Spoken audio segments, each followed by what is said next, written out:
Long ago, in a distant land, far beyond the reaches of common sense, a band of merry adventurers are.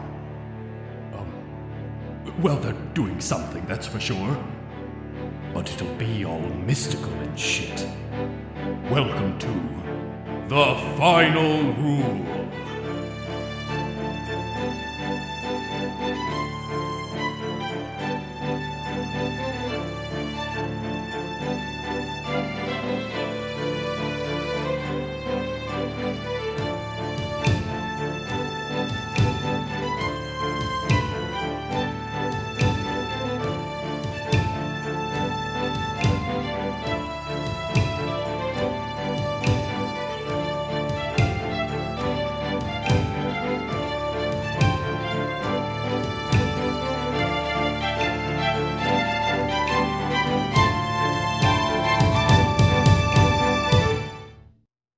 Oh heavens! I went away. Hello, everyone. Welcome to the first part of the Chaos campaign. The Final Rules Chaos. I am the Dungeon Master Tim, joined by 3 out of the 6 lovely players we have for the podcast / live stream this season. We'll go ahead and go in the order: Brendan, Zach, and Logan. Just go ahead and introduce yourself real quickly, like we do at the start of every stream. Hello, I'm Brendan. I play Arnold. Hi, Brendan. I wasn't ready for Hi, first. Brendan. Hey, Brendan. Hello. I'm Zach. I play Blair Codswallow, and you can always find me working retail somewhere. That it's so true. Hi, I'm Logan Naddy. I play Typhus, who's kind of the calm voice of reason. And you can find me playing Typhus, the calm voice of reason. Oh, heavens. Well, welcome to this wonderful episode, everyone. So for those of you who are watching and do not know, The Final Rules is now on its 3rd season, completely improvised Dungeons and Dragons. What that means is, despite the normal amount of prep that a DM might put into any given campaign, any session for any campaign, I've done nothing. Neither has Justin, the DM for the Order campaign. Neither has any of us, other than what we've created over the course of the campaign so far, with both the Session 0, Session 1, and now Order's first session as well. Otherwise, we are going to be making this all up as we go. So I hope that we're all ready. I'm basically ready to pull a suggestion and get rolling. I don't know about you guys. Sounds good to me. I love suggestions. Okay, beautiful. Well then, just so everyone knows, of course, the suggestion is going to be pulled from our Discord channel. The Final Rules has a dedicated Discord channel, has for a long time. It is wonderfully maintained by Chase, one of our players on the Order campaigns and president of the Arcadian Renaissance Theater Creatives, the nonprofit production company that is helping put this on. Donations are always welcome. If anybody has that wonderful PayPal in the corner, please know you will be donating in order to help us pay all of our artists at Artsy, and we love that because our labor deserves recompense and proper money. Hey, I'm pulling a command, by the way.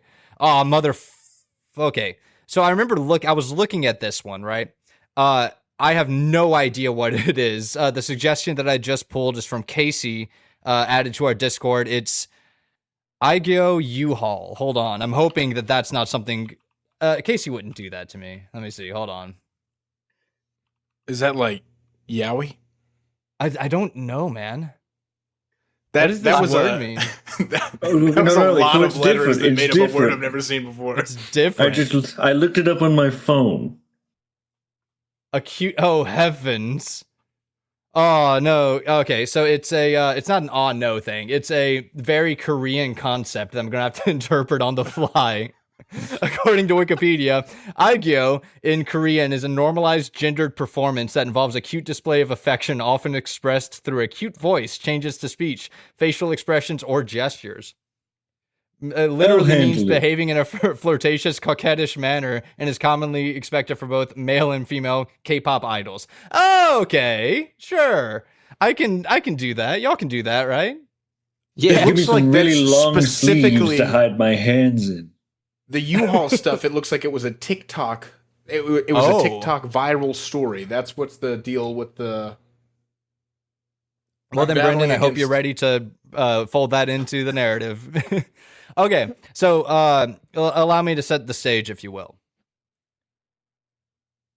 You know, Arnold, there were times when you imagined looking up at those big billboards of Mr. Gruyere, that you always imagined, man, what it must be like to be one of those people who helps install those, to be up that high, that nice of a city, nice of a view of the city, overlooking such people as they bustle here and there like ants scurrying on the ground.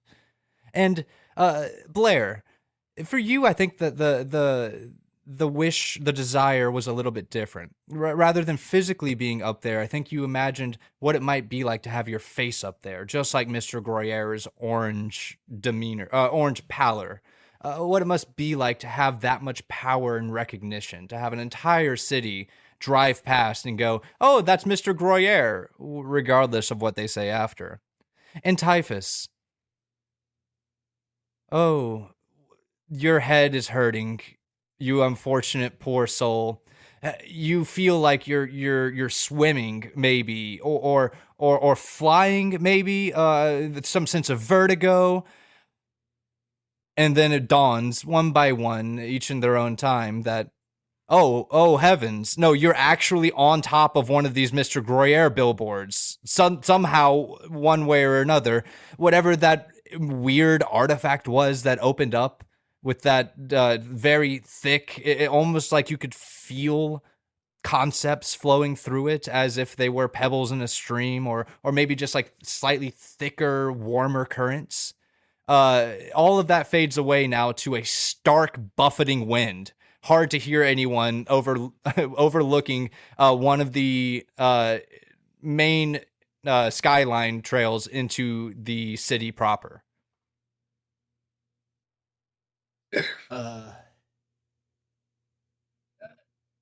Really fucking bright up here. Oh, help me.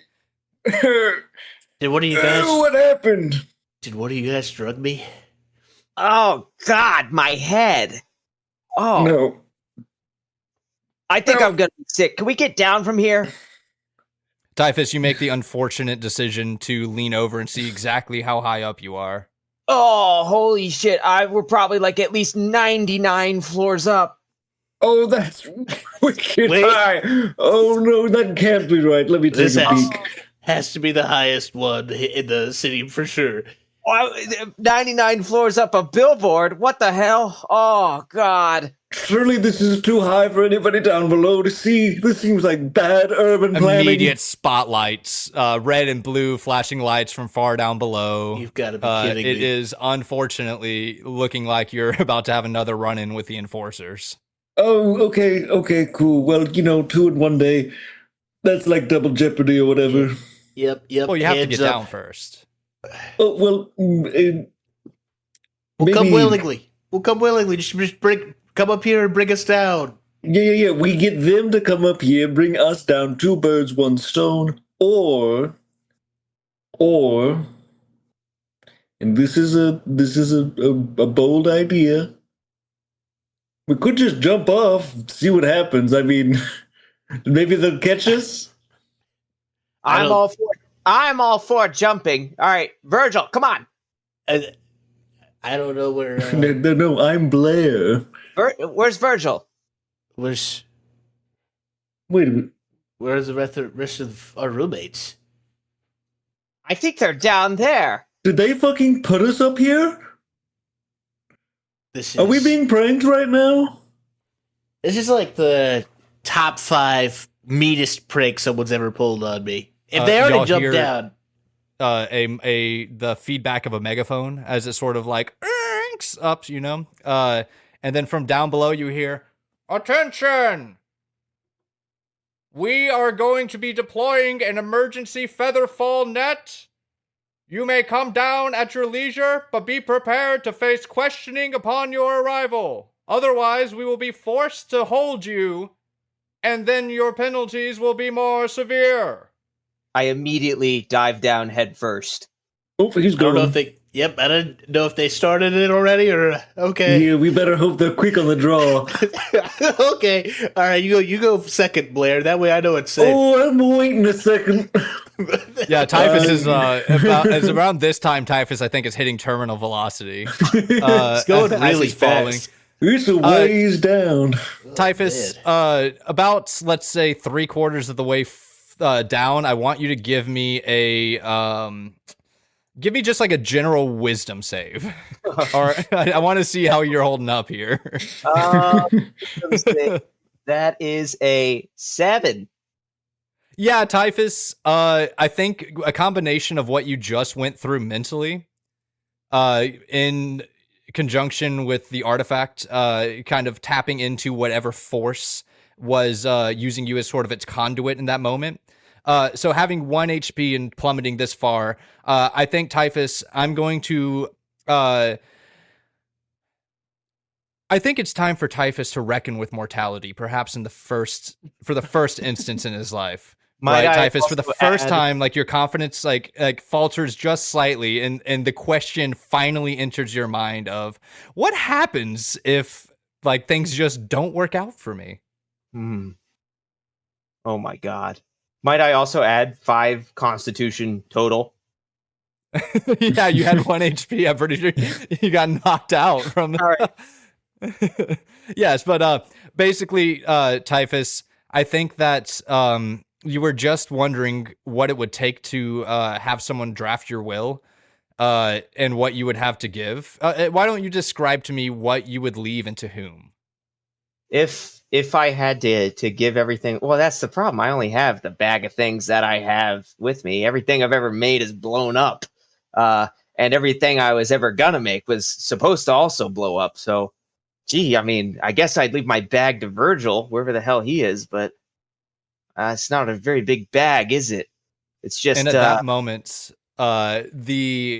you cross a threshold, perhaps like 15, 30 feet off the ground, where suddenly your ice just floods through your veins as you see a couple of glyphs placed very, very particularly in a quick like little triangle around the base, with a couple of buildings nearby and sort of a post that they've erected. And as you pass through it, all of the glyphs activate and you get blessed with Featherfall. So you do float all the way down to the floor, crumpling immediately into a heap. And you look up and around, no Virgil, not even down here. Huh. And then Arnold and Blair, you're still up top. I pull out You a didn't dollar turn into and hand it to Blair. Yeah, you were right. I guess that they weren't lying. They did want us to jump to our deaths. Wait, what did you give him? Sorry. A dollar bill. Got it. Nice. $1. $1. And Blair bet me $1 right after Typhus jumped that they were going to actually slow us down, and I said, no way. And here we are. Oh, Blair, $1. Okay, well. Well, I don't see a little kobold paste, so my turn. I'm going to jump off and fully cannonball. About to say same thing. Right at the end, you get quickly, just as the glyph activates, that cold shower feeling. Just even though you're completely dry, as you slowly again, basically right next to where Typhus landed, and you do see on the ground that Typhus is not doing okay, like curled up into a ball, shaking, repeating "Where's Virgil" over and over again. Yeah, sort of like that. And you see that there are also clockwork enforcers, basically establishing a perimeter down here. Hey, little guy. I am not doing so hot. No, I can see that. Yeah. And then I have something that'll make you feel better. Oh, heavens. Arnold, right before Blair has something to make Typhus feel better, you take one last look out over the city from this height. How are you feeling? I just feel like everywhere I go, annoying bullshit kind of follows me everywhere. And I just want to make sure my roommates are okay. And I'm really, really uncomfortable with how high up we are. And I'm going to sit down on my butt on the ledge and then slowly scoot myself out I feel like that would make it like way worse. Like, It would. The anticipation It would. of it. All right. Well, Arnold, you're the last one down, and Blair is huddling over Typhus. Hey, buddy, Blair, you what- want $1? Here's $1. Are you shook up because you dove head first? That must have been. I was terrified. I was going down feet first. I can't imagine how you feel.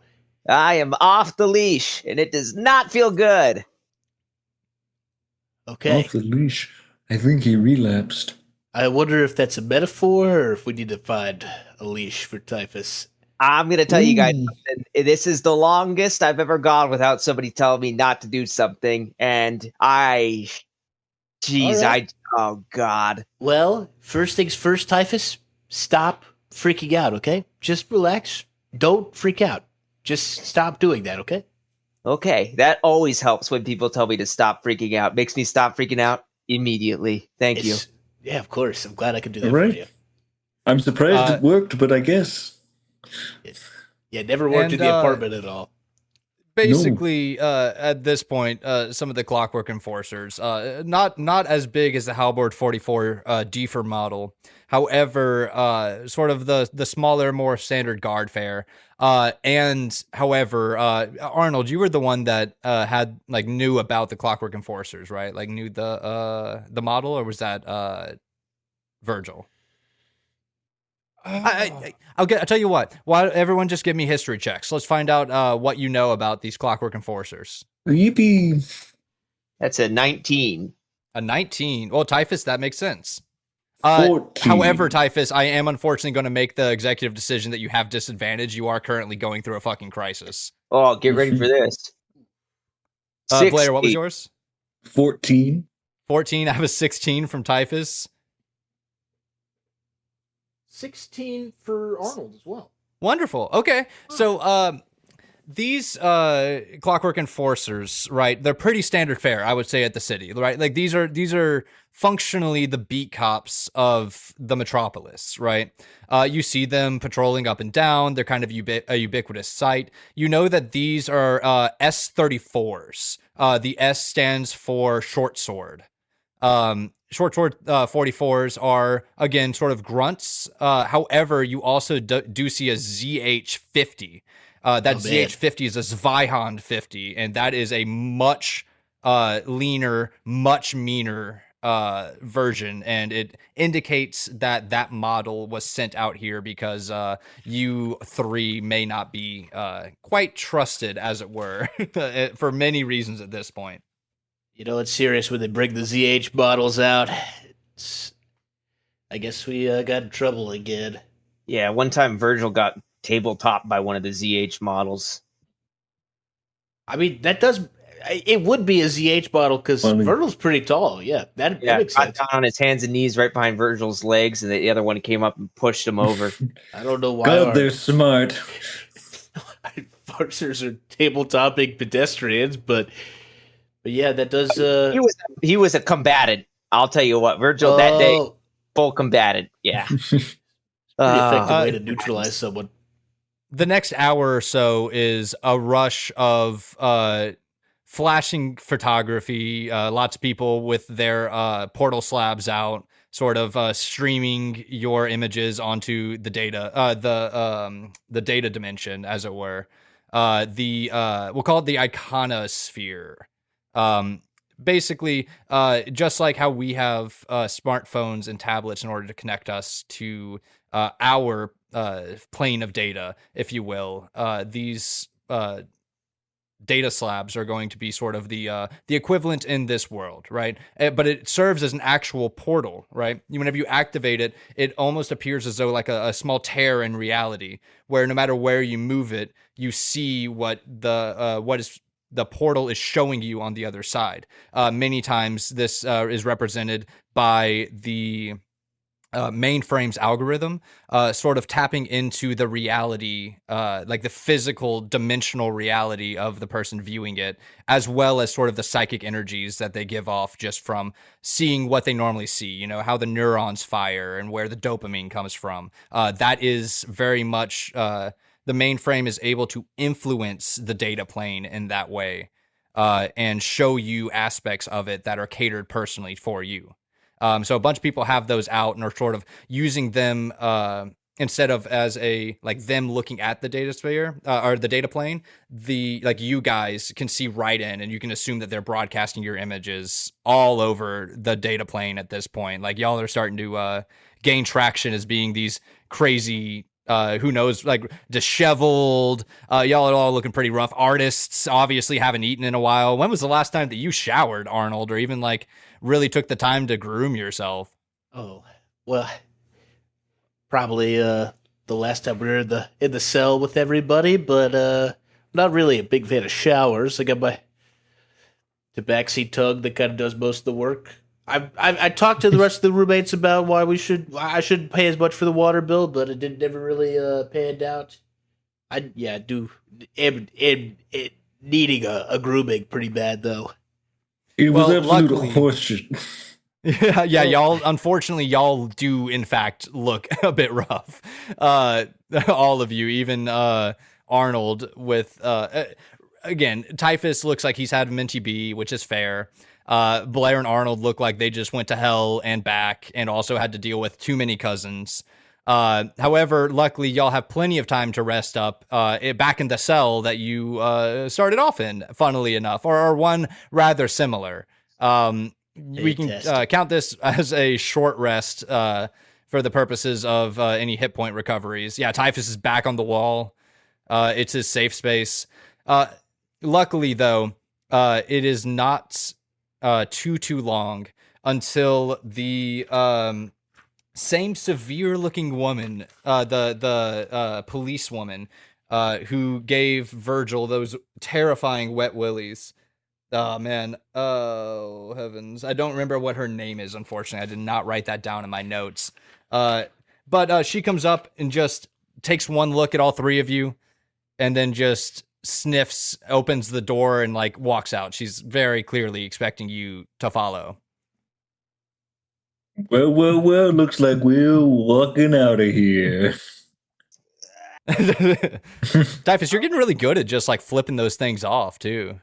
It's You because practicing? my little dog wrists aren't big enough for the shackles. I thought it was because they never lock them. They don't lock them either, but I can also slip through.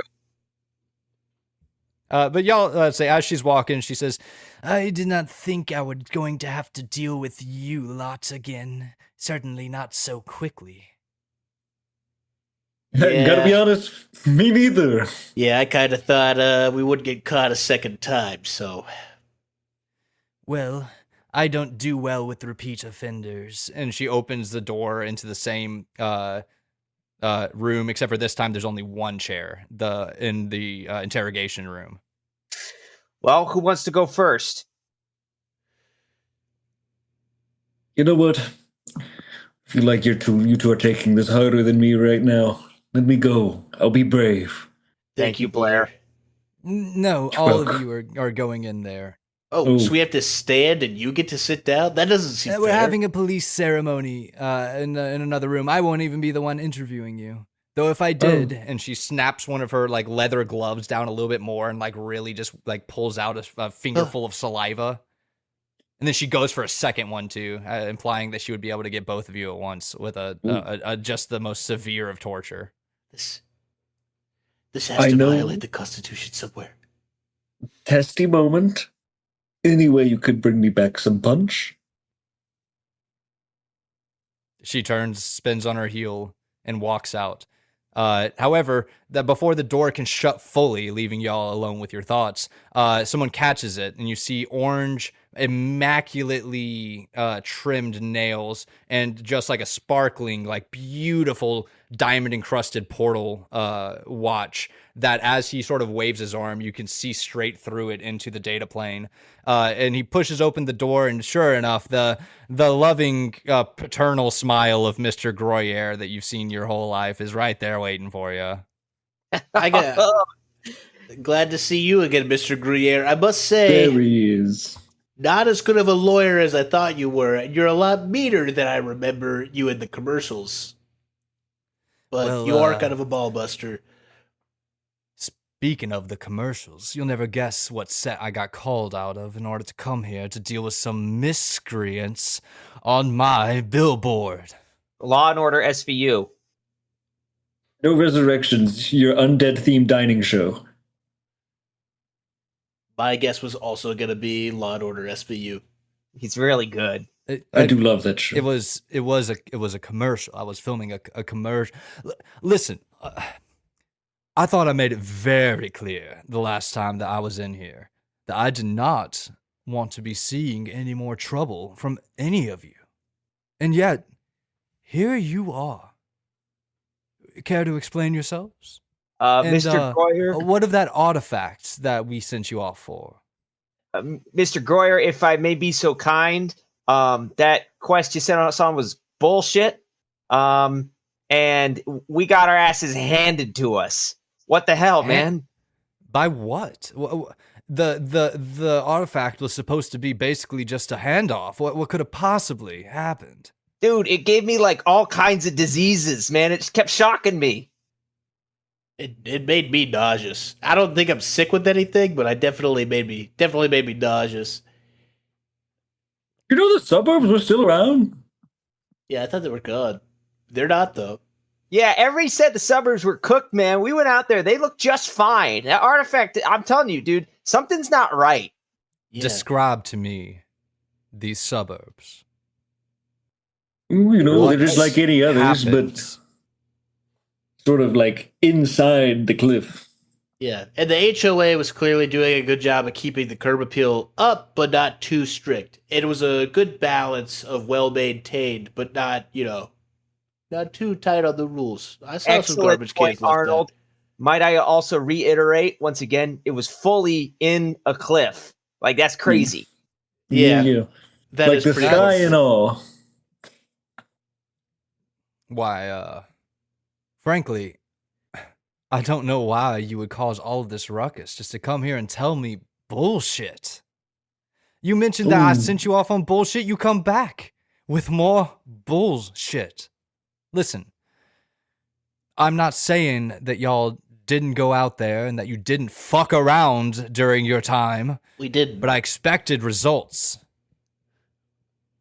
I have a mind to have all of y'all completely exiled from this city. So long as my visages look over it, they shall not see you. Little... What does it feel like to fail so hard in your life that no one knows who you are other than 3 yahoos up on a billboard? It's like Yahoo coming from on the billboard, Yahoo. That coming from you. Yeah, got him. It's kind of uncalled Good, for. Arnold. That's pretty good. It's kind of mean. Yeah, honestly, you know what, Mr. Groyer? I don't need to take this shit from you, man. My friends are gone. My best friend, he tells me what to do. I don't know what to do now.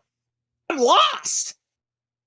Now that, young kobold, is actually quite an interesting thing you bring up. I did expect to see your compatriots here. I had many more insults planned for each of you, I think, personally. You were expecting to see us again, you rascal. With the artifact, yes, I was expecting to see you again. Did they bring it back? No. I was hoping... Yes? Mr. Greer, just regarding our status of, fucking around, maybe not fucking around, maybe doing our very best, may notice that big iron is nowhere to be seen. Poor use of the city's taxes for these clockwork guards, and the wasteful method in which they are sometimes deployed is notwithstanding here. What is that now not only are y'all in trouble on counts of topiary destruction and public embarrassment, however, you are also now trespassing on my personal property. You think that I rent those billboards out? No. I built them. Bullshit. 99 floors up?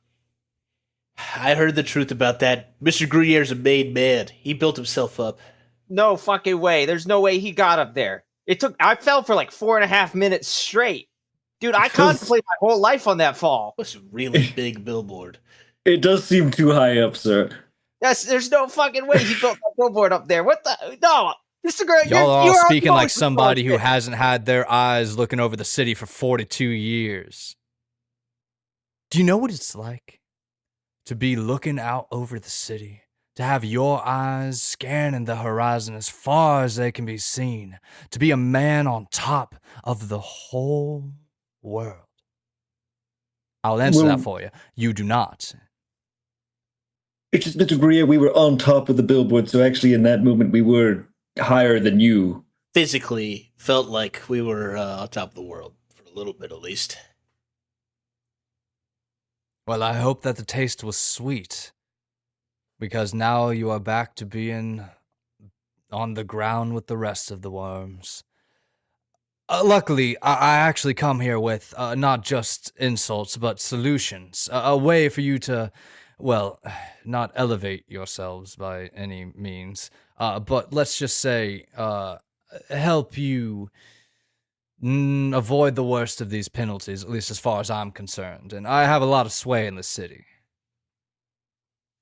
So here's what I offer.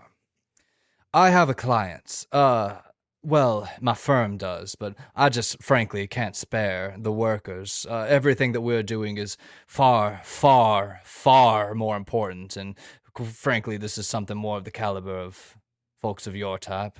In the meantime, we will be looking for your other compatriots, and hopefully by the time that you are done with this small task, they will all be united, and we can figure out exactly what it is that y'all owe me for your trespassing. Wait, so we're doing more jobs for you, and then you're gonna bill us? In a manner of speaking. Depends on how you do.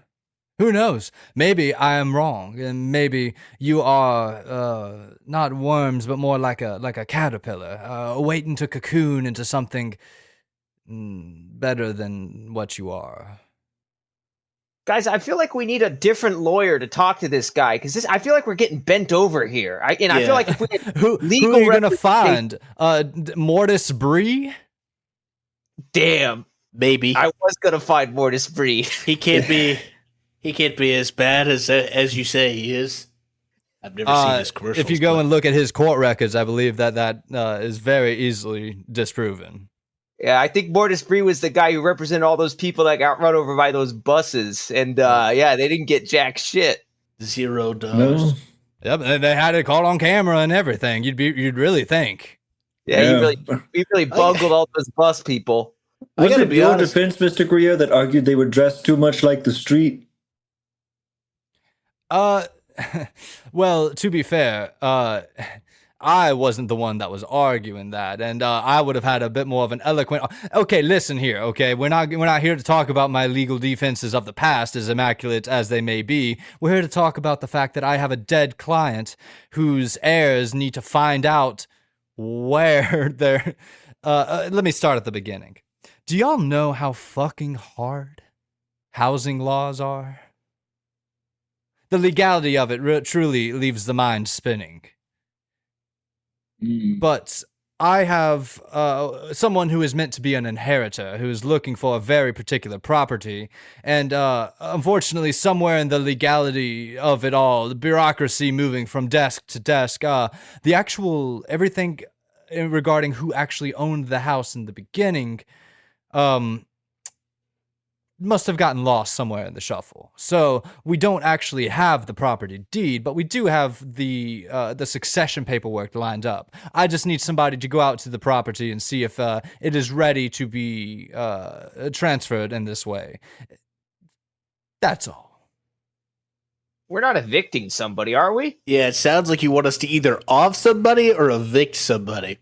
Okay, I You think can't we're going evict someone, gentlemen, who doesn't legally live somewhere. Oh, God, I think you can. Yeah, this is I squatters' didn't right. go to law school. But yeah, I would trust Typhus on squatters' rights. He seems like he knows about them. Never paid rent. I've literally never paid rent. Every place I've stayed, I've been a squatter. There's one of two ways this goes. Either you go to this property and you make sure that it is secure, or I make sure that every single one of you really gets a chance to see what hell is like. I know for a fact that the world wouldn't bat an eye if 3 nobodies went missing. Hell, 3 of you already did. So are you going to do this and make something of yourselves? Or are you going to let me throw you back in that jail cell until you rot? I guess the not rotting thing. Yeah, You are smarter than you look. For sure. I just feel like we're going to go evict some people that I probably know. Because I think I know most of the squatters in this town. I thought you were unhomed. Well, come on. He was between squats. That's my bad. I didn't realize. I'm sorry. Squatting is an exercise, and every time you need reprieve every now and then. Okay, so let's stop judging. Not judging. I'm sorry, Typhus. Now, since you have already proven rather flippant with city resources, I'm going to give y'all leave to do this as you see fit. You will find that this property should prove rather easy as far as tasks go, so I expect this to be performed flawlessly. You may leave, pick up your things on the way out. Oh, and for the small kobold, consider that those blasting caps you keep in your bag really should be better taken care of. Are you telling me to blow some people up? Get out of my sight.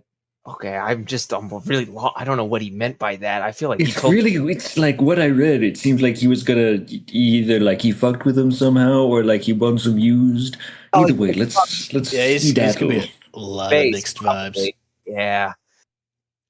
Typhus, how do you store your supplies, your artificer supplies for your pipe bombs? Yeah, loose in a paper sack, man. Yeah, okay, cool. I just wanted to make sure I was reading that right. Yeah, it's like one big pipe bomb disassembled in a bag. I thought that was a bag of Five Guys fries. I didn't realize there's explosives in there. If the bag shakes in the right way, a pipe bomb will be assembled. Yes, exactly. And on your way out, it's the same actual officer who is at the requisitions, like handing you your stuff back, and she gives you a nice little like pleasant smile, like, "Oh, hey, nice to see y'all again." You know, funny seeing you here again. Yeah, I know what brought y'all in. You know, like, you come here often. We don't know. Well, I mean, I'm almost here every day. You know, 9 to 5. Got to pay my way through college somehow. You know, crazy. You're in. Well, see you next week. And I have one more question, since y'all seem to be rather acquainted with him. And she slides you a picture of Mr. Gruyere, like a glamour shot. And she's like, "Can you get him to sign that the next time you see him?"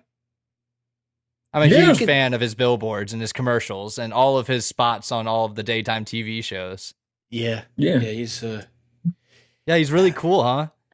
Well, I've got a question for you, and it's more of like a professional question. Okay. Because I've only seen the commercials, so you might not be able to know, but you work here, so maybe you do. Is Mr. Gruyere a defense lawyer, or sometimes I feel like he's like we're defending ourselves against him? I don't know. Is he a prosecutor? That's the beauty of his systems and the way that he interacts with the law. He almost breathes the law in a way that makes things like prosecutions and defense and verdicts and like judiciary systems, the line between like politics and like justice departments, like really just starting to break all those things down. You know, like the way that somebody might consider like Julius Caesar and like the whole Roman Senate thing. Like he really is just a visionary, legally speaking. Sounds like whatever Sylvia would talk about washing the dishes. Okay. That kind of answered my question. Thank you. That he sounds like a dictator. And you know what? I'm going to reach over and grab that picture. And I'm just going to tear it in half. And I'm going to point to her. I'm going to save you some trouble. He's a bad man. Well, that's just not very nice of you to say.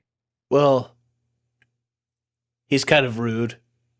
He is kind of rude. And you know what? Infernal creature here, this is just me starting a rumor, stirring up a little trouble. I do think he's a devil. It's just kind of the vibe I get. Pretty sure he's of the hells. Oh, after the last thing he told us? Yeah, like I definitely think he's insidious. Okay. So we were all picking up the vibe, devil for sure, Yeah. demon at least. Yeah, this is a bad man. This is a bad And man. I've got the horn, so I feel like I can say that. That's really funny that you say that, because I was looking at that billboard on the way down, and I was getting like Panopticon vibes. Like it was all, it really was. Oh, yeah. It was looking into my soul, and it was not pleasant. So, we're on the same page. Let's go blow up this house. Requisitions officer is just like deflated in her like really too stiff old ass, city provided chair, like just listening to y'all talk about this, defacing one of her like icons. Oh man. Well, if it makes you feel any better, at least you didn't have to meet him. And Arnold will walk out. All right. She also does like right before y'all like leave the actual building, she also slides a little envelope that has a task information inside, like scribbled out on it.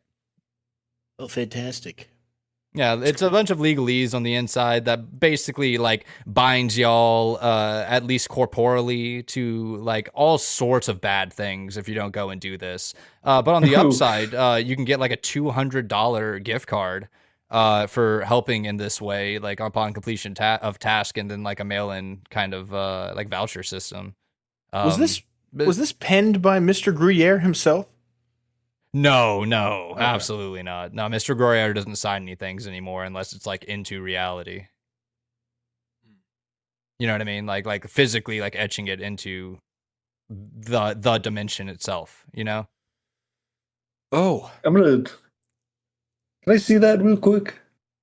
Oh yeah, sure. Yeah. Yeah. I'm gonna hold it up and I'm gonna smell it. I'm gonna go. Smells like justice. Weird paper, man. I saw them sprint something after it came out of the printer. They spritzed it with something. So I thought they were just like cooling off the ink. The ink gets hot sometimes. They're cooling it off. I think they put a smell on there. But you do see that it has on the furthest outreaches, like the furthest away you can get from like anything worthwhile in the city. It's just an address, pointing its way there. Light rails don't even go there really anymore. Like the closest stop's still about like a 45-minute walk away from this place, like middle of fucking nowhere, where he's asking you to go. Boy, again. What we would be like. Sounds like quite the trek, guys. Normally at this point in whatever caper I'm on, Virgil's kind of telling me to stick to the task at hand, and I'm really I'll be honest, I'm really out to sea right now. Oh God.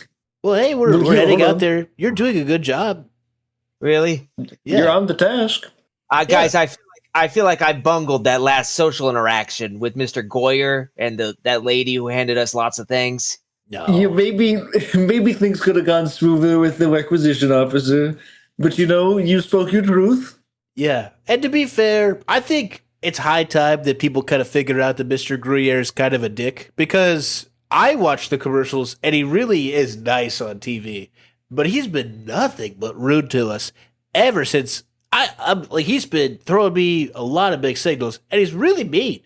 Well, I'll say this: when he was on Law and Order SVU, his character did punch that woman in the back of the head in the courtroom. So that's right. Hard. That's right. I heard that was improv. And I heard that was based on true events too. Yeah. I can't believe he did that. I can't, actually. One more thing is actually at the bottom of the envelope. Actually, Blair, as you sort of like rattle it around and really smell it and look into it. Yeah. A small, it looks like some sort of like credits chit of some kind that says that giving y'all approximate funds, let's say like 20 gold, let's say like 10 gold that you can only spend like to basically like a to supply yourself, right? So Mr. Gruyere has basically given you a $10 gold.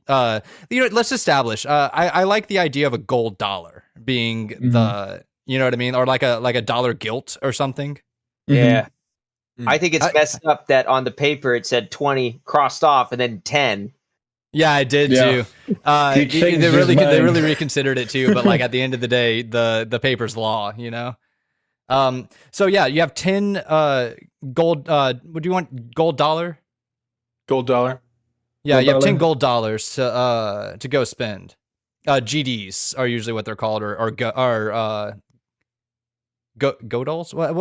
What's snappy? What's something that we can do with that? The bloom.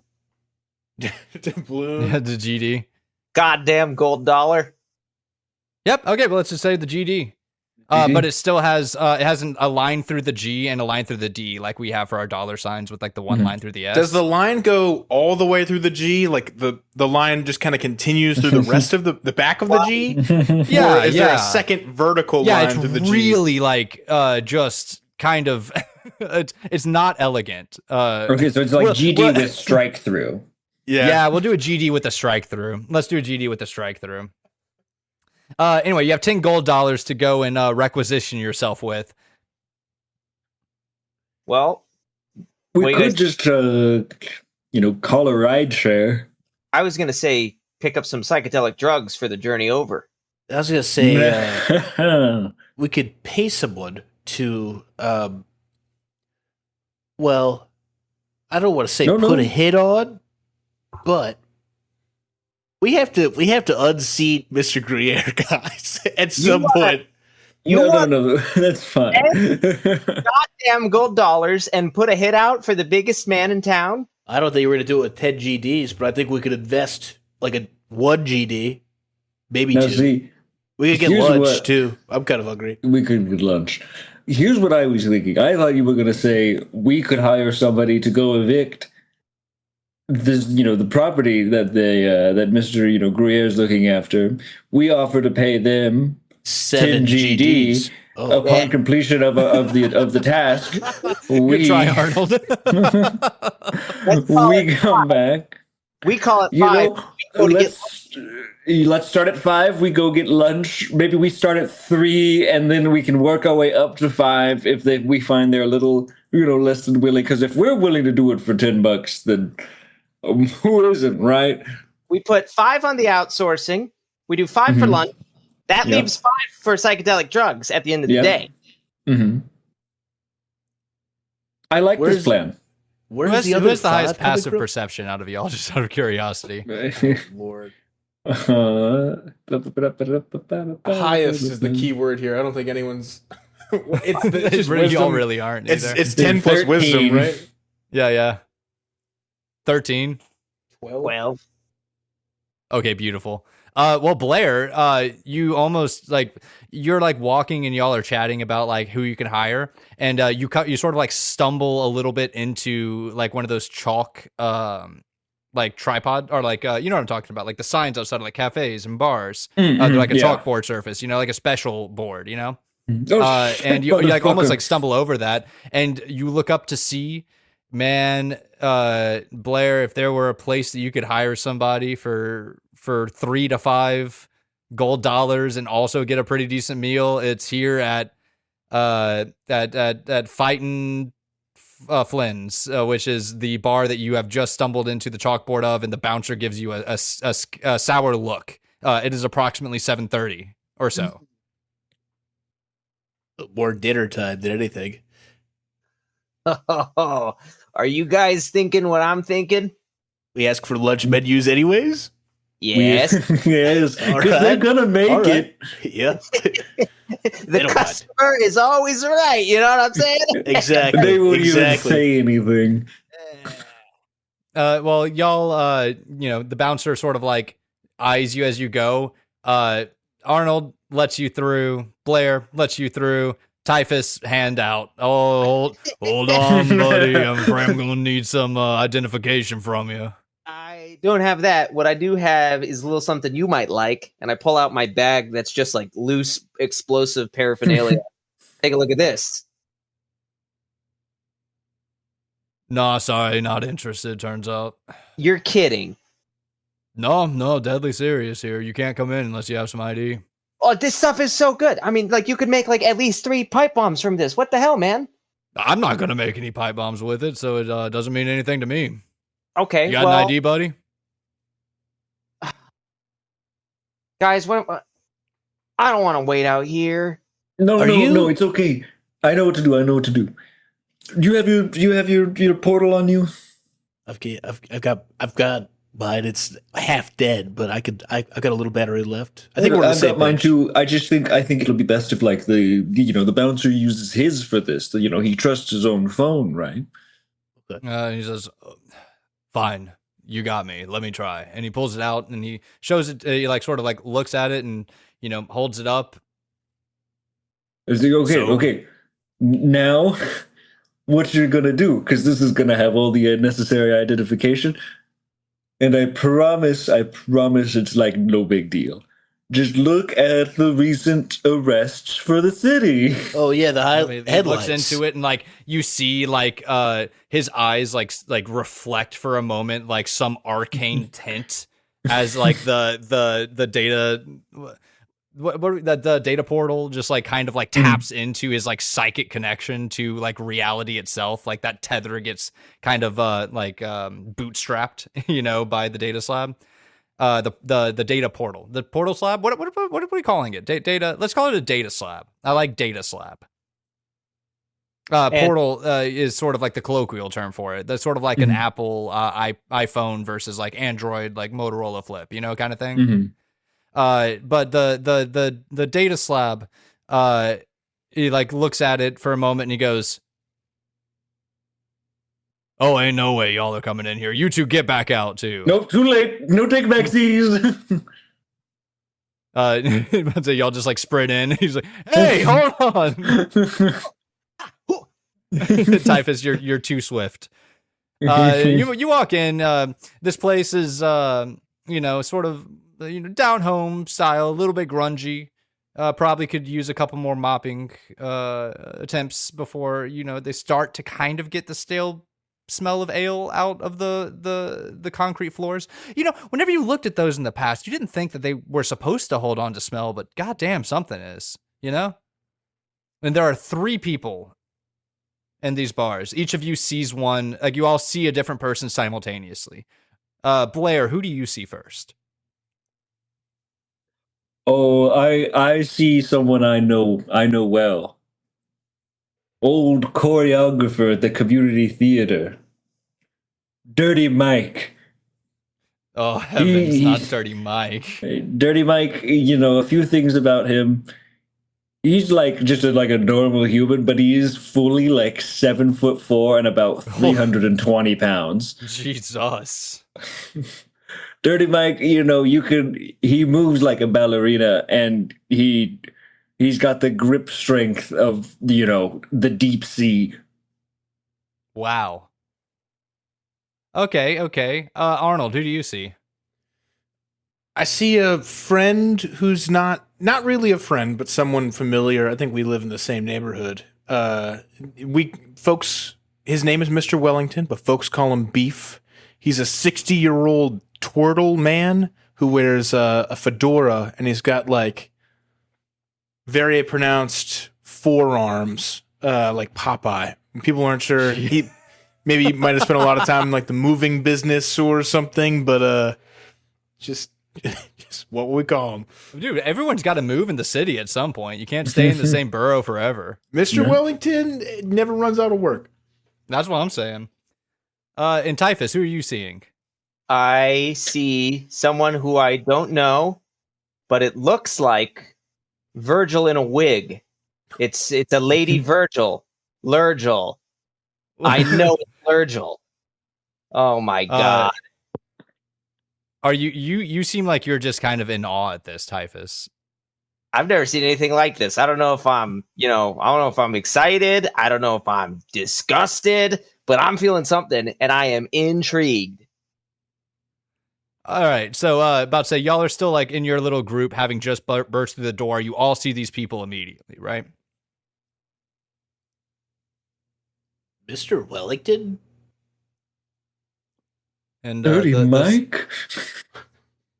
I think that's Virgil in a wig. All three people turn simultaneously from their various seats in the bar, and they eye you three. And but it's Dirty Mike who stands first.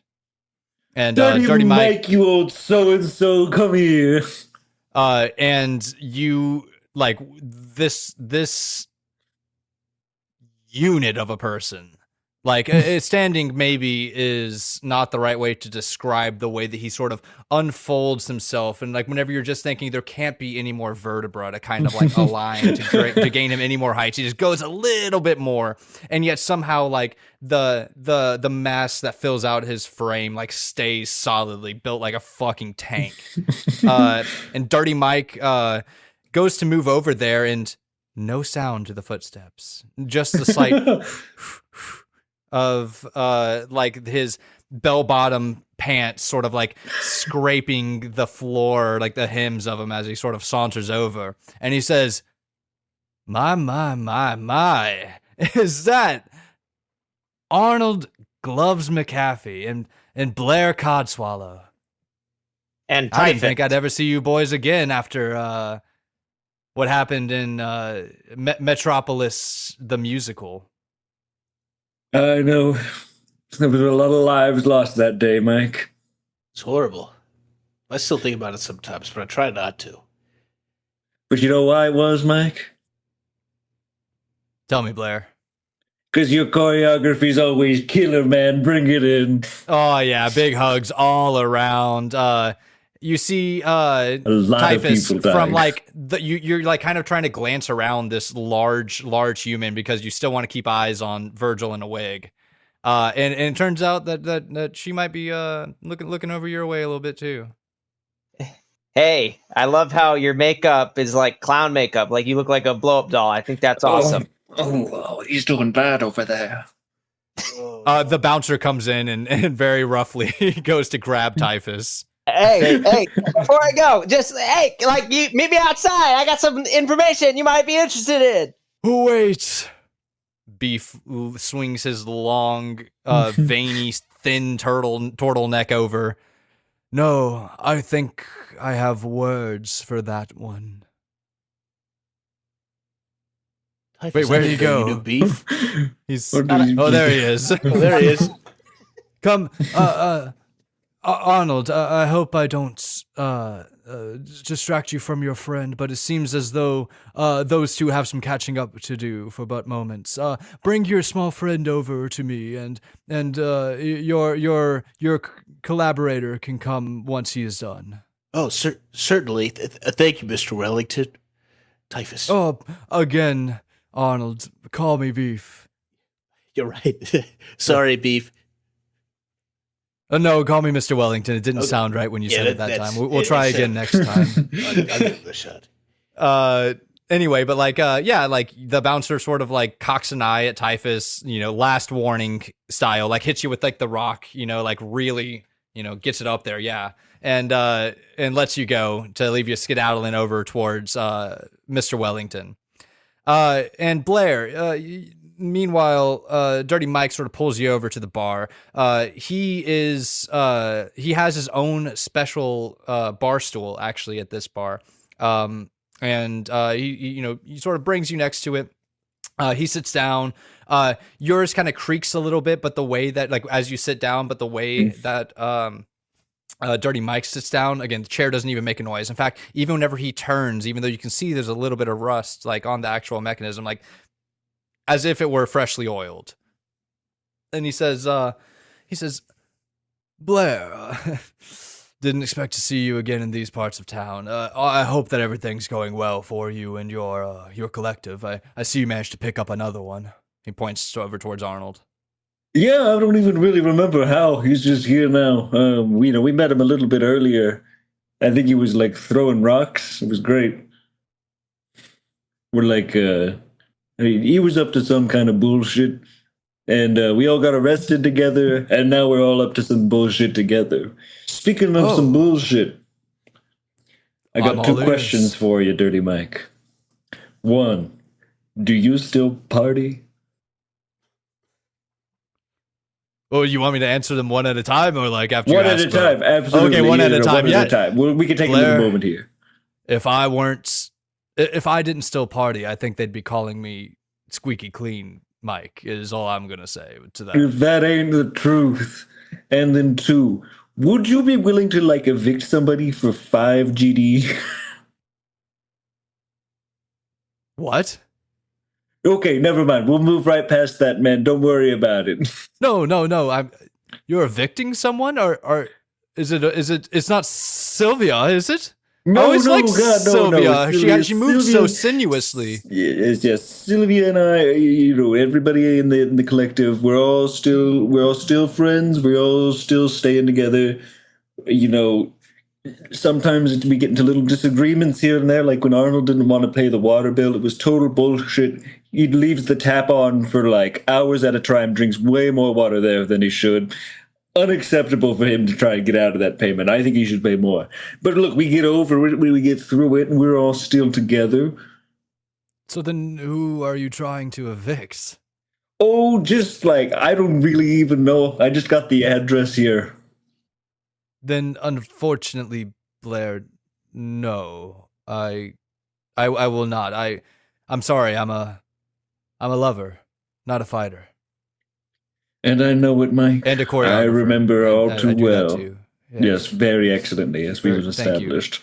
Thank you. You should come to my show, by the way. I'll be you and your cohort. Where are the other 2, by the way?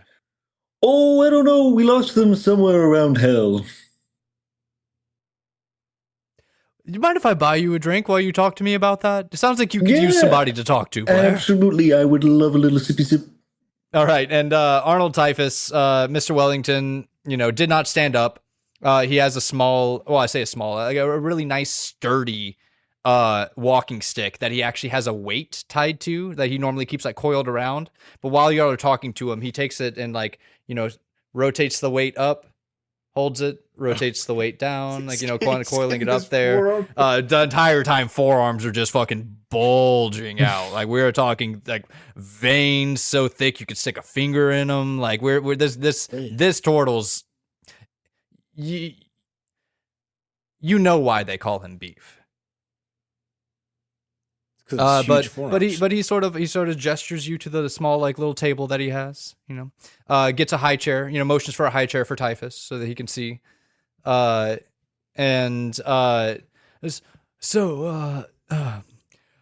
Arnold, remind me the last time that we saw each other. Was it at that concert that you brought me to, saying I needed to experience more of the music that exists now? It might have been the concert, but I was on a little bit of psychedelics, so I don't remember if you were there or not. I thought I kind of manifested you, but if you remember it, then I probably did bring you. It's either that or we passed each other whenever I was running late to work the other day. One of those 2 things. Oh, yes. And who's your small friend here? This is Typhus. Typhus is an unhomed person I'm friends with. And currently looking to be homed as well. So that's right. But we can't have him at the apartment because we already have so many roommates. And we're kind of in the middle of a job. We're working together. Co-workers, I guess you could call us. What may I pry into what the job is? Well, it's funny we bumped into you, Mr. Wellington. It's a moving job. I think it's an eviction with a murder question mark. Oh. Well, who are you evicting? Typhus, do you have the folder? Or does Blair have the folder? God, Blair had it. Honestly, I haven't even looked at the thing. I don't even know if it's my friends or not, dude. I gotta be honest, Mr. Wellington. It's in this direction, but I forgot where and who. Why, that seems like the kind of job that you really shouldn't be taking up if you don't really know what it is or why. Well, I'll tell you what, we're only getting paid 5 GDs for it. So, I mean, it's crazy. Arnold, you know what my going rate is for moving. 4 GDs? You always were a funny one. I know. Beef charges 50 GDs per box. We all know it. Holy shit! I don't know what GGs you've been spending your whole life, but they're not worth a lot. Holy They're shit, worth one.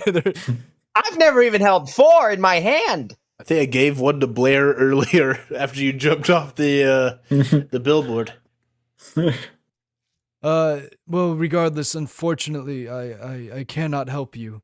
Either of you. All three of you, not right now. You see, even if you had the funds or I had the charity, I don't have the time. Arnold, I'm dying. Because you're old? No, you fucking... It's... Oh. I have cancer. What do you... Because I'm old, you say? I'm only like 60. Turtles live to like... God. 200, I think. Maybe more. Usually, anyway. I mean, it's pretty bad from what I can tell. Oh my God. Arnold, well, that's just not very... You totally botched that social interaction. I thought it was going to be me. No. Oh, Yeah, wow. This is...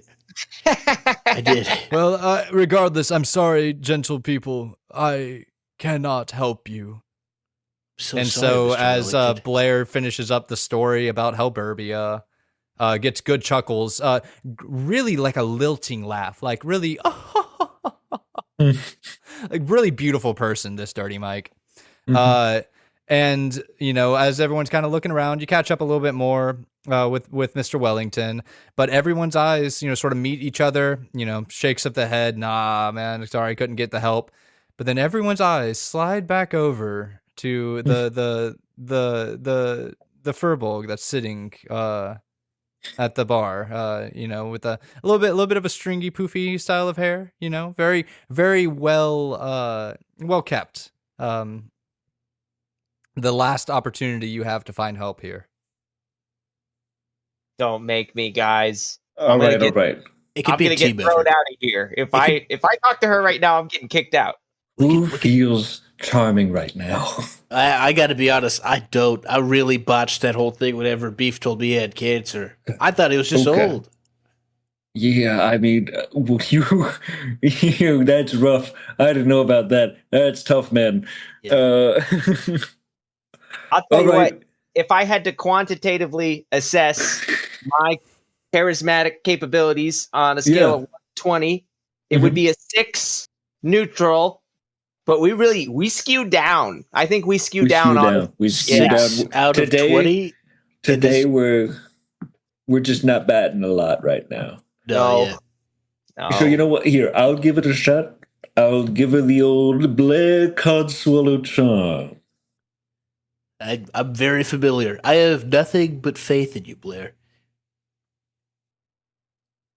And all right, so I walk over here, and then I do the Riker sit over the chair, one leg down, right over the chair into it, and I say, you know, they call Fearbold bovine, but you're looking bovine to me tonight, darling. Yeah, no, that's gonna get the bouncer. No, bouncer's no way. back. No, that was like normal. It was like normal. And Points to a sign in the corner that says "No flirting at this bar." This bar is for non-flirtatious gatherings. Oh no! I would like. Wait! Before we go, I would like to lend you aid in your charismatic attempt. okay, all right. Okay, fine. You have one chance to charm your way out of this, Blair. So hit me, please, if you would, with a. Oh, yeah. Go ahead and get me with like a persuasion or a like a performance check. Like tell me how you're going to salvage this situation with advantage from Typhus. I'll hit the K-pop emote behind you. All right. I have, of course, proficiency in performance. Obviously.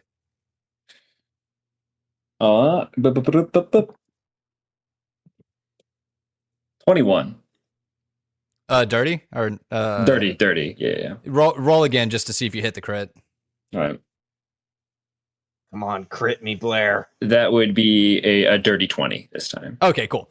Yeah. So you here's what, Blair. Do you remember the first time that you flubbed a line on stage? Oh, do I? 80 What people did you- died what- that night. But how did you pick up and move forward as an artist? I looked across the stage at me, and I saw my co-stars. More than that, my roommates there to help me. Among Fields of Dead. Among Fields of Dead, those guys. Most of the crowd burning at this point. But on the stage, we knew the show must go on. And so, Blair, are you going to let one flubbed interaction stop you from asking this furbulk for help? Not at all. The show must go on, Blair.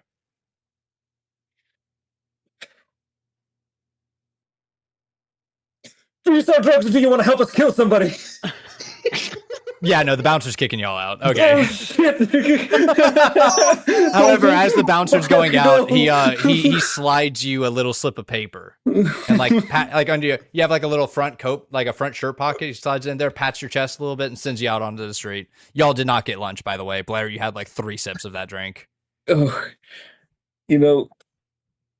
maybe there's another CD cafe with a person each who could offer us help and, someone fun from our past lives. What do you think? Do you know any place like that around here? We live in a massive city. How is it? It'd be impossible if there wasn't a second dingy bar that we could walk into. But Guys, let me just check the... Typhus. What's up, Typhus? Maybe we're thinking about this the wrong way. Maybe instead of a dingy dive bar, we need to find the most pristine, airtight, squeaky clean, good Christian bar that we can find this side of the town. I think we need to go straight to the top. I think we need to go I think we need I think we need to go to the Clean Club. Clean Club? Clean Club is the Gruyère's nightclub? I think we need to go to the Clean Club. Clean Club by Gruyere. Typhus, I don't say this much. That's a brilliant idea. I've never heard him say it before. That's true. Oh, guys, that makes me feel so good. I was thinking the whole time, I was like, what would Virgil say? And he probably would have said Clean Club. That sounds like him. Also, I'm still not sure. Do you think that lady I was talking to was Virgil in a wig and he was just trying to avoid us? I feel like Virgil has a bunch of cousins. I thought it was a cousin. I think that was maybe. Or his mom. I'm not making sense of it either way. Anyway, I know the Clean Club is, it's just down the way if we want to try our luck.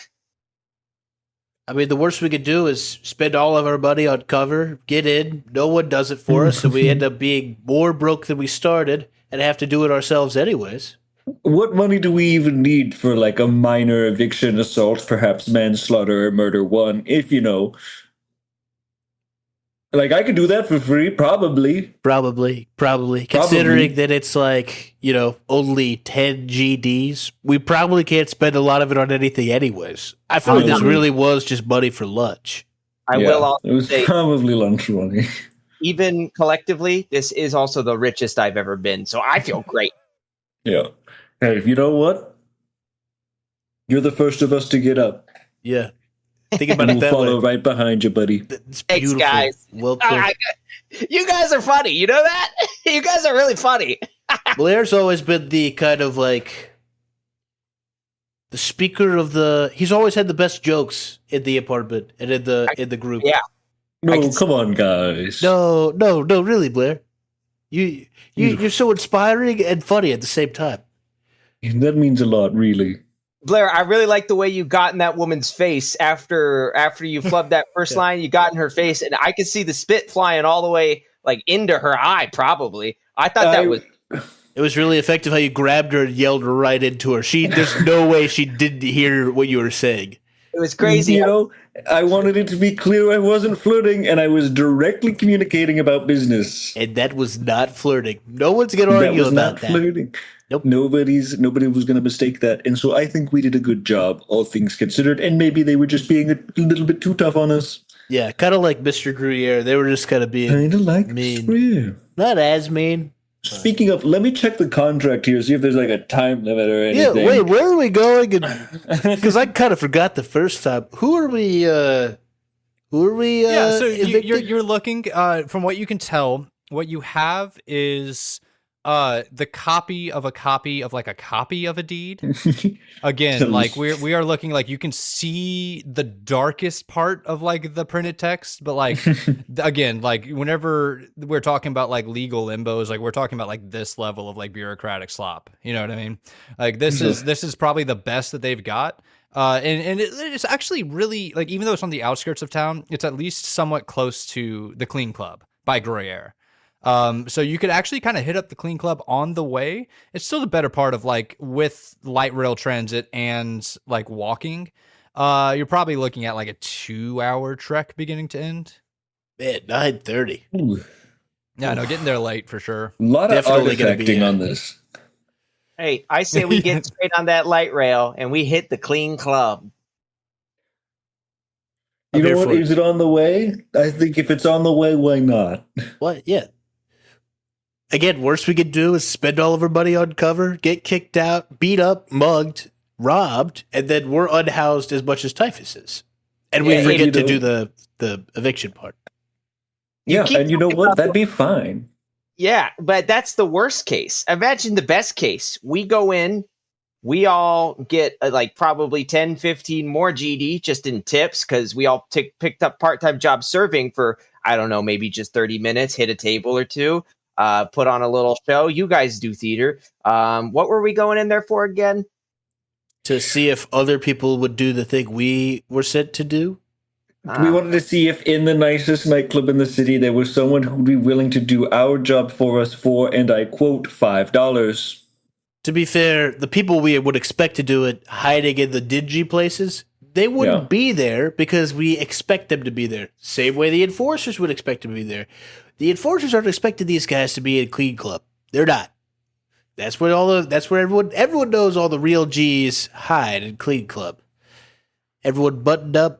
They're not really buttoned up. They're a bunch of freaks deep down. You Arnold, know, have you ever you're been in there? Just No. out of curiosity. I've, okay. I dated someone who went in there once, and I heard about it, okay. but I've never been in there myself. Okay, gotcha. It's the only place in town that has an escalator going up to the front door. Yeah, That's it's like how 4 you know. steps. That's how you know. I do like to imagine that is like literally like 5 steps. That is just like really just there for the status of it. But yeah, the light rail is nice. It's usual, pretty smooth. It flies over. What because the light rail sort of branches out. It's really the main thoroughfares of the city. Sort of like a metro, but I imagine sort of suspended more in the air. It is there's a couple of transfers that you have to make where you actually have to like step from one car into the other while it's still in midair, but like they kind of they attract towards each other as they sort of climb into the midair stations. And y'all managed to take your elevator up to the station that's nearby where you were at Fightin' Flynn's. And as you get up to the top, you wait a little bit, you get onto the first of the rails in the car, and you sort of speed off into the distance. As you're sort of sitting around, people are looking here and there, a bunch of people on their data slabs. You see that the advertisement slabs up top, the big banners across, it's the same technology that allows the portals to access the data plane, right? So while you're looking at it, even though beneath it you can see the horizon kind of moving past, above it on these running bars, it's like you're staring into something that isn't moving, right? And what you're actually watching is a music video. It's a music video for a new sort of like it's the direction that pop music has been heading in for a while, where everything but the voices and the hands of these pop artists are now completely digital, like overblown expressions. We are looking more like, again, sort of the digitizing of emotions to being even more exaggerated than any human face could be, but still keeping like relative proportions. And then, of course, the hands, because those are always kind of difficult to to get around, you know. But they're previewing a brand new song that has already apparently reached like top of the hits. Like you know, you're looking at your portals of various kinds, and you see that tapped into your cerebral cortex that they've hit multi-platinum over the course of like 3 hours of this song coming out, but it's been playing nonstop since. And as you sort of like tap in more and more into the advertisement banner, the rest of the world kind of bleeds away as your psyche is kind of overtaken by the song and the music video.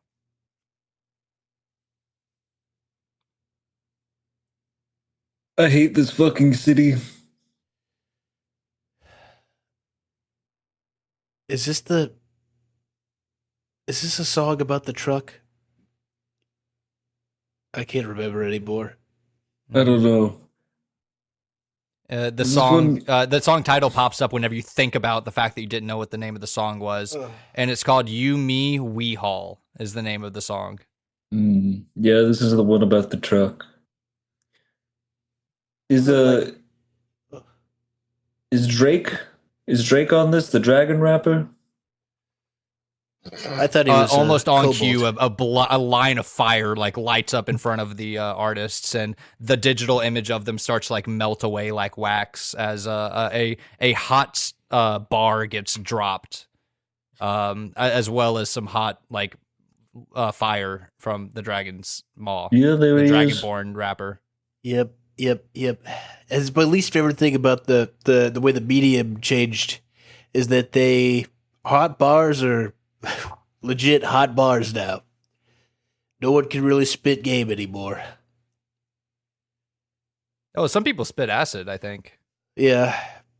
Yeah. Some spit flames, Who was that? but no. Who said that? Anyway, yeah, about to say it's there's a system called impressions that you can get that helps out your algorithm, where whenever you think things while you're engaging with media through a data slab, that it actually will sort of give impressions of other similar people who are looking into the same thing, like sort of their psychic echoes throughout the data sphere, you know? But anyway, the light rail otherwise, at the very least, the music video makes for a pretty quick trip.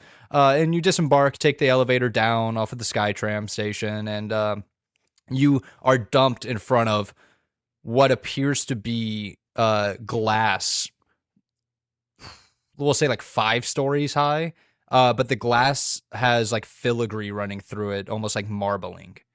It is a feat of arcane construction to be able to make the gold flow in that particular way and then get sealed correctly in the glass. It's actually more of like a time stop on a gold and acrylic wash that the magics that are inherent into the the construction process and the glyphs holding it there basically have it suspended in animation.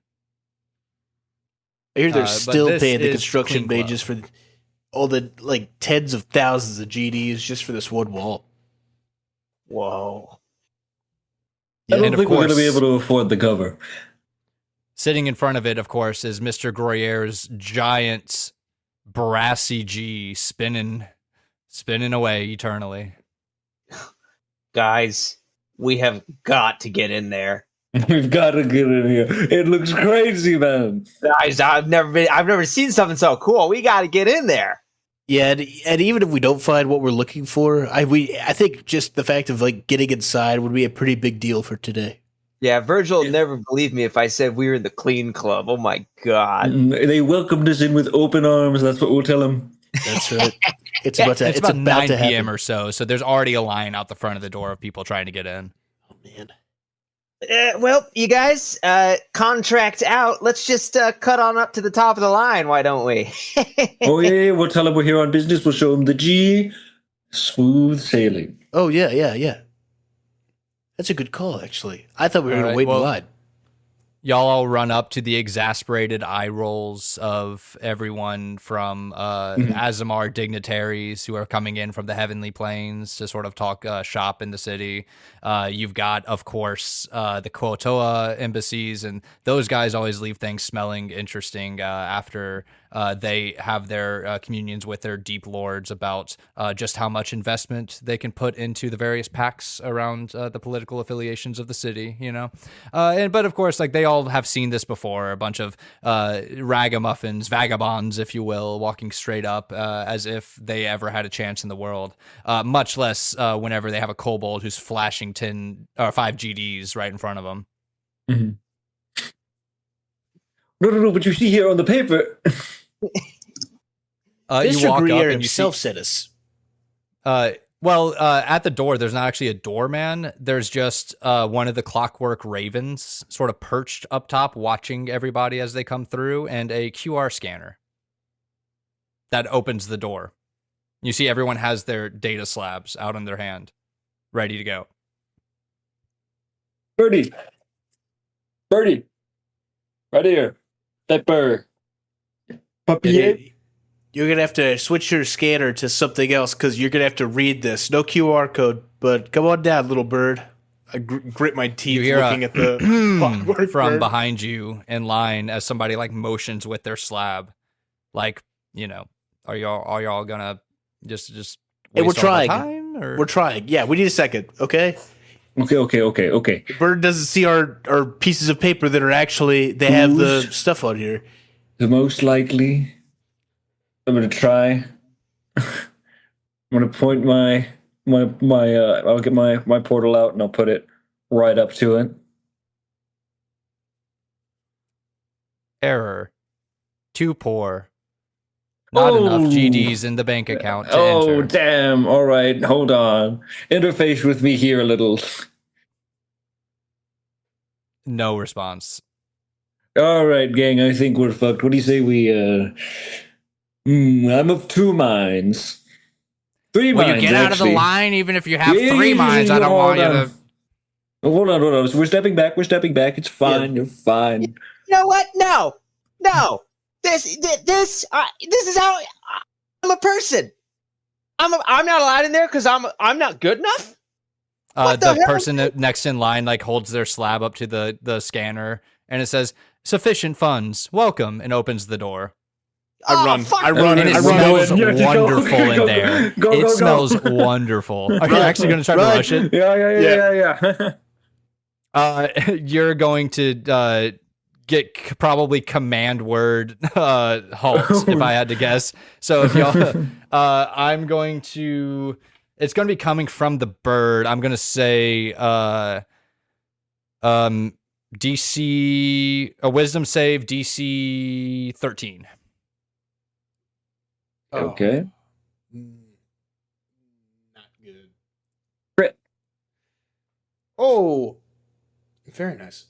9 for Arnold. Okay, Blair. I crit. Oh, you crit. Okay, and Typhus. Yeah.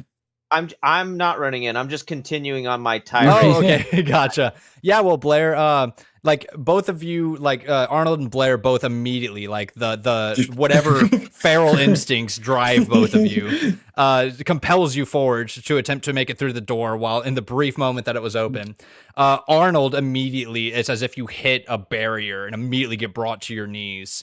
And Blair, you feel the same sensation and sort of stumble your way through, and you get one glimpse of what the inside of the Clean Club looks like. Blair,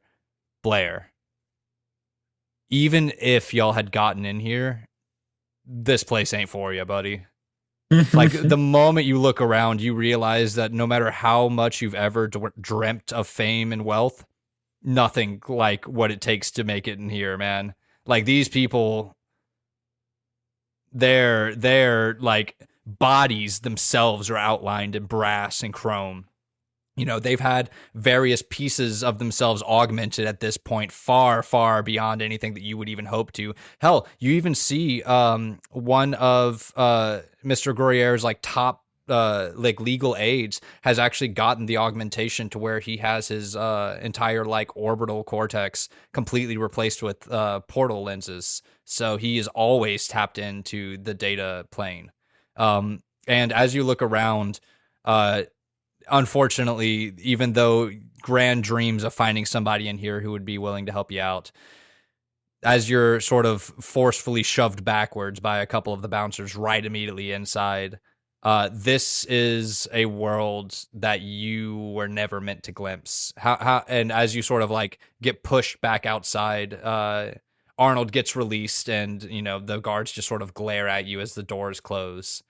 Yeah, that's quite an experience there. In conclusion, fuck you, and you know what? Remember the names. We got Arnold McAffee, we got Blair Codswallow, and me, Typhus. Do not forget our names. You know what? Just that works.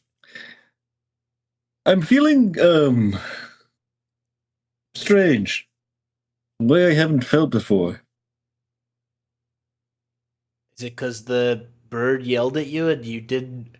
It hurt my stomach whenever the bird yelled at me. No, it's the bird yelled at me, and that's what I saw. Wait, What's what in the hell? there? Did you guys try and run in there while I was talking? Yeah. Oh, yeah. Yeah, we did. Is it shame? Envy? Fear? I think it's fury. I think it's wrath and fury. I think I want to kill somebody.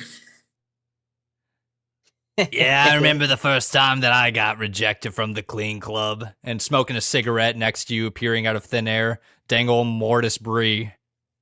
Mortis Bree! Mortis Bree? Is that really you? I think that's the first time that I've been called by name in a long time. Mortis Bree looks like he's doing roughly. He has like about I would say a 14 o'clock shadow at this point. Oh man. Yeah, he had a botched actually portal lens conversion. So like the entirety of like the right, like upper right portion of his skull is all just like a complete like portal into the data plane. Like you can just see right through it, and the music video is playing again still. Mr. Bree, you found me at a strange time. Have you said you were rejected from the club. Have you ever, you been in there? Oh yeah, I used to be in there all the time before I had a massive portal to the data plane wreaking havoc in my skull. Oh. Did you ever want to just like place a very large bomb at the center of it?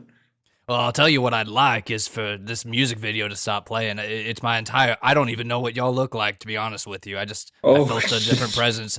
This is hell, truly, for me. Yeah. Seems I've learned of 3 different hells today. Yeah, you wait. There's so many more levels. It's funny we bumped into you today, Morris Bree. I've got a question for you because we met I wouldn't say a peer of yours per se, but do you have anything to lose? You see like a portion, the data plane like takes up a little bit more of his remaining face. Like it just kind of like phases into that same like black flat surface that's playing the music video. I have only myself left to lose. That's pretty fascinating because us 3 gentlemen also only have ourselves to lose, because I'm pretty sure if we can't find Sylvia and Michael, we're not going to be able to pay rent. We'll lose the apartment. And Typhus is going to look for a new home. But I think the 3 of us also have nothing to lose. How would you feel after we finish evicting someone about teaming up with us to ruin Mr. Gruyère's life? Oh my god, that's such a good idea! Right? I wasn't going to do it earlier, but after seeing the things I've seen, I'm kind of all about it. Mr. Bree kind of glances with his remaining eye, and you see the spark of someone who once was. But before he could say anything, he opens his mouth for a moment, and his sort of lips quiver, and he just hands you a business card. And it is his personal business card. And he says, "Whenever you are ready to take down that son of a bitch, you call me." And then somebody else goes, "Oh my God, Mr. Bree, can you come over here? I haven't seen the music video yet," from the line. And Mr. Bree just like turns, even though like, again, what you're viewing into his skull just like stays flat regardless of the angle. And he wanders off to the line. Look at this, guys. Mortis Bree, bus crash specialist. Ooh, Yeah. those haven't been updated. I think the number's probably still good, but the card itself seems out of date. Ooh, I gotta imagine he's got an old pile and a new pile back at his place, and he may have mixed those up for quite a while now. Oh wow. Okay. Well, on the bright side, y'all have $10 gold now to your name still, despite your best efforts. And the night has set in at this point. We're looking at around like 9:30 or so by the time that Mortis ends up wandering off. But again, you're just looking around. This is like the Clean Club is the last, what I would say, like Neapolitan marker on this side of the city, right? It's kind of here as a statement, right? Like regardless of all of the, wealth disparity that this particular area faces just on like an existential basis, I'm still going to put my gigantic gleaming tower directly in the middle of it, regardless of what the district and various housing rules say. However, that does mean that you are relatively close to where you're heading. In theory, actually, a Typhus, actually, like now that you're in this area, I think that you've not to the Clean Club per se, but you and Virgil, I think, have major rounds around this way. When was the last time that y'all were here? Bro, I was just squatting here. Really? Yeah, it was a while. Yeah, I mean it's been a minute, but I think it was earlier this year. Oh my. Blair, I gotta tell you, I really think I've been here before. Like, I think I might know some people around here, dude. I don't know if I feel so good about evicting someone. No. Look, here's the thing. I'll level with you. I've had a change of heart since I saw the inside of that place. Evicting somebody is not really in my deck of cards right now. What I do want to do is talk to the guy that Gruyere wants to fuck over. I want to find out more about them and why Gruyere wants to fuck them over specifically. And then I'm going to figure out how to fuck that infernal cheese. Got it. Okay. I do, just on the side there, I do think we should still perform the public service and evict this person for a gift card. Look, I get where you're coming from. I do have a bank account, man. I got to level with you. Okay, well, we'll get there. We'll see. All right. All right. Yeah, y'all make a finally like one last concerted effort, I think, to sort of push through to this.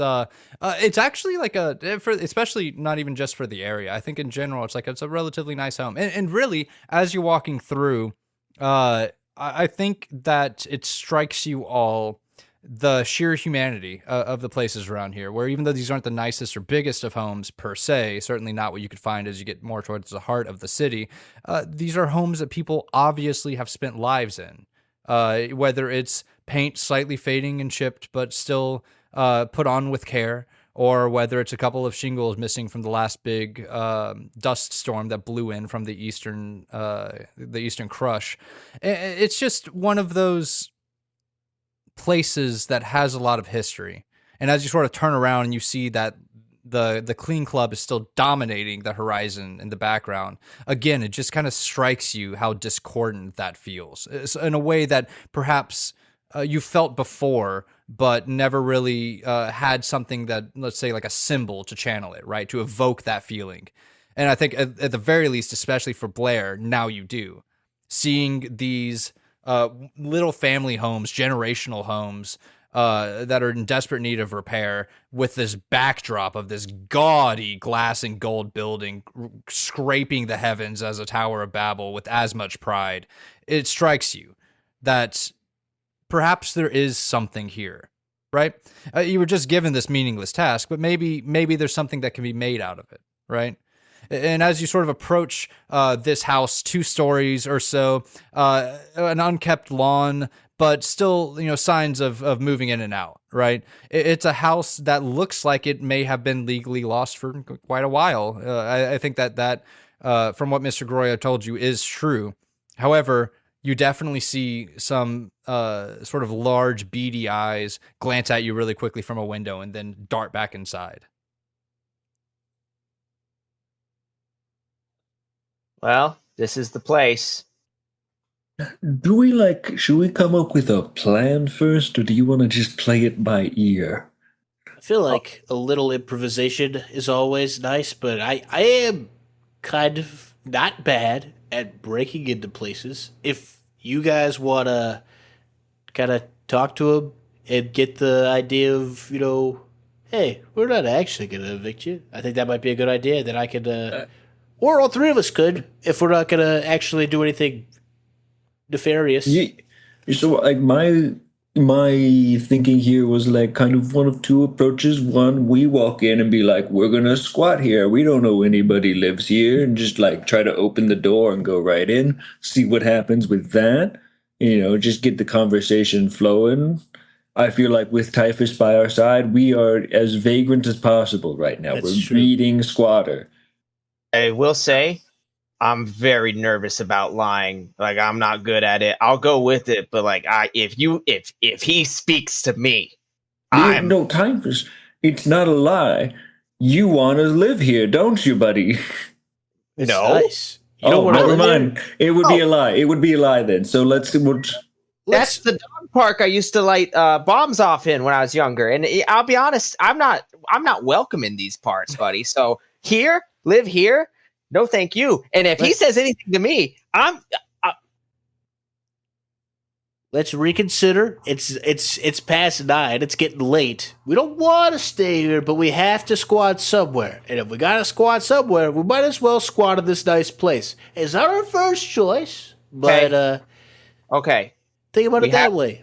We have to squat here. We have to. It feels like they're going to be coming in hot. We're knocking on their door late at night saying, "What's up?" It just feels like they're going to come hot at us. And you know what? I'm feeling hot too. And I don't want this powder keg to explode. A powder keg? That sounds like something I have in my bag. I know I've got those flashbangs in there. Virgil told me not to flashbang people. We could. No, we shouldn't. Not the person we're going to evict, but I think hang on to that for whenever we get back with Morris Bree. We can flashbang all the people that work for. All right, I'm ready. Here. All right. Who's going up? Are you knocking on the door? Who's actually going to make the physical effort? You know what, Arnold? I think this one's on you. We were talking about the charm earlier, and I think we saw where mine got us. I'll give it a shot. Just don't say they're old. I'm not going to talk about anyone's age. Typhus, whenever you squat in houses, do you kind of just walk in, or do you knock first? I never knock. I always walk in. All right. I go and try and just open the door. Locked. Shit. Hang on. I think I could. The plan. We didn't plan for the door to be locked. Can't you? Don't you? I've seen you lockpick before. I think I've been to the last place we went to. That's true. I'm pretty handy with some lockpicks, and I could give it a shot here. Yeah, try and pick the front lock here. All right. That's a sleight of hand. Which I didn't mark off on proficient, but I think I just forgot to. Wonderful. Hey, it's all made up anyway, right? It's all made up. That is a 13 on the die, which would make my roll +4 a 17. Okay. Yeah, you you how does Arnold pick locks? Because you got paws, right? I do the Puss in Boots claw. I kind of like flip my hand upside down, pull the claw out, and I kind of jimmy the keyhole a little bit until something makes a noise. The act looks a little lewd if you're looking from the door. Okay, wonderful. Yeah, the deadbolt slides, and you go to push it open, and the chain lock catches on the inside, so you're able to get it open like maybe 3 or so inches, right? And you see a grizzled face sort of peer out, eyes that look like they've seen some shit, and you hear, "And what do you want?" And you hear the sound of what sounds like tiny fireworks going off as the man stares level at you, Arnold. Well, I wanted to get inside, but now I feel like I kind of want to talk to you because you're already inside. Well, why didn't you say so? And he's gonna unlock the door and like throw it wide open. This is a human, probably in his like 50s, wearing a robe that's only very loosely tied in the front, as well as some like really nice like house shoes, long hair, streaks of gray, and sort of he has the biggest joint of spark leaf that y'all have ever seen. And he goes and takes another pull off of it as the sparks sort of fly off of it. And he takes a big breath. Oh, well, make yourselves at home. Welcome to Neo Goblonia. And sort of swings his arms wide open. And inside, y'all can see probably about 14, let's say 3 feet tall, with long scales that sort of link together like scale mail. But the huge eyes placed on either side of the head with a long sort of curving, hardened. It's like a nose, but it's like a hard cartilage, more like a bone. That these creatures use to normally break nuts open on the ground.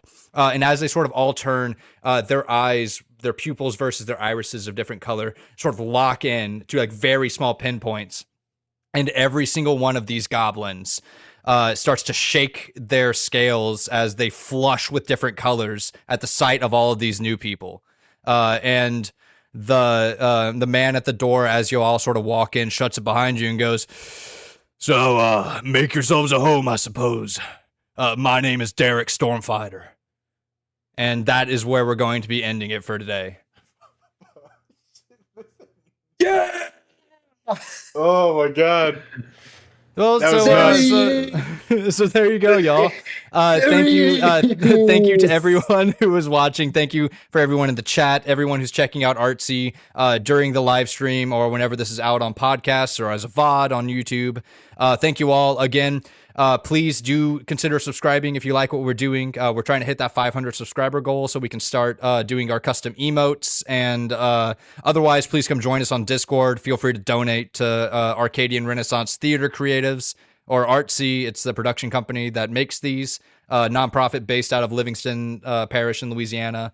But otherwise, my name has been Tim. Thank you all so much for watching. Brendan, Zach, Logan, thank you for playing. Let's all tell everyone good night. Good night. Good night, everybody. Good night. Good night.